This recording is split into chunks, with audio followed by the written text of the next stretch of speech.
Hai people, beragam peristiwa penting dan bersejarah terjadi di berbagai penjuru dunia dari tahun ke tahun. 9 April merupakan hari ke-99 atau hari ke-100 dalam tahun kabisat dalam sistem kalender Georgia. Dihimpun dari jurnas.com dan wikipedia.org, berikut Dunia 24 Jam merangkum berbagai peristiwa penting tersebut dalam catatan peristiwa dunia hari ini. Dan sebelum kita lanjut, di bawah ini ada tombol subscribe untuk berlangganan. Kalau kalian suka dengan konten-konten Dunia 24 Jam, kalian bisa menekan tombol itu untuk berlangganan video-video atau konten-konten Dunia 24 Jam. Dan jangan lupa aktifkan juga lonceng notifikasinya agar tidak ketinggalan informasi menarik lainnya. Dan ini semua gratis.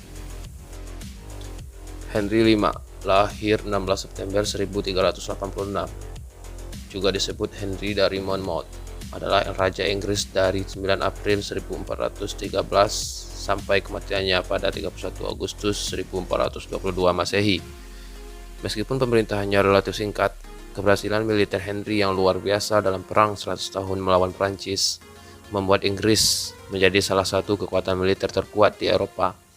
Diabadikan dalam drama Henriette Shakespeare, Henry dikenal dan dirayakan sebagai salah satu raja pejuang terbesar di Inggris abad pertengahan. Setelah kematian ayahnya pada 1413, Henry mengambil alih kendali negara dan menegaskan klaim Inggris yang tertunda atas takhta Prancis pada tahun 1415. Henry memulai perang dengan Prancis dalam perang 100 tahun yang sedang berlangsung dari tahun 1337 sampai 1453 antara kedua negara. Keberhasilan militernya memuncak dalam kemenangannya yang terkenal di pertempuran Agincourt 1415 dan melihatnya hampir menaklukkan Prancis.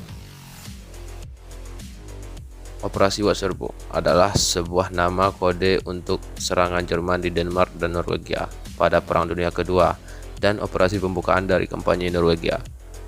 Pada pagi hari 9 April 1940, Jerman menyerbu Denmark dan Norwegia, seolah-olah sebagai manuver pencegahan terhadap pendudukan yang direncanakan secara terbuka oleh Perancis dan Inggris.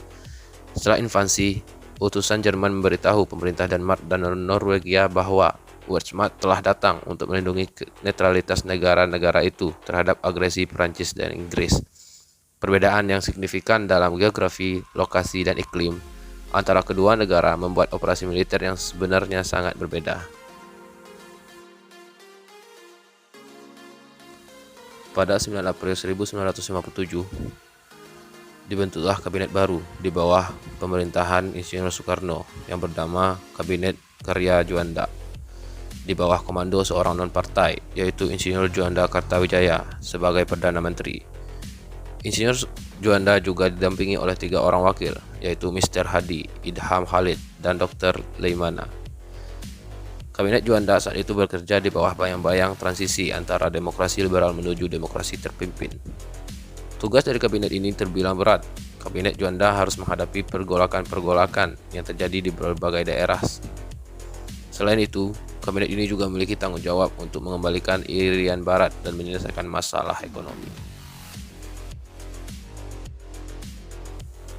Georgia adalah sebuah negara di Eropa Timur. Bekas Republik Uni Soviet ini berbatasan dengan Rusia di sebelah utara, Turki dan Armenia di sebelah selatan, serta Azerbaijan di sebelah tenggara. Laut Hitam terletak di sebelah barat negara ini. Ketika revolusi Rusia berlangsung pada tahun 1917, Georgia mendapatkan kemerdekaan dan menjadi republik pertama yang dibentuk di bawah perlindungan Jerman dan Inggris, sebelum akhirnya kembali diinvasi pada tahun 1921 dan bergabung menjadi Uni Soviet sebagai Republik Sosialis Soviet Georgia.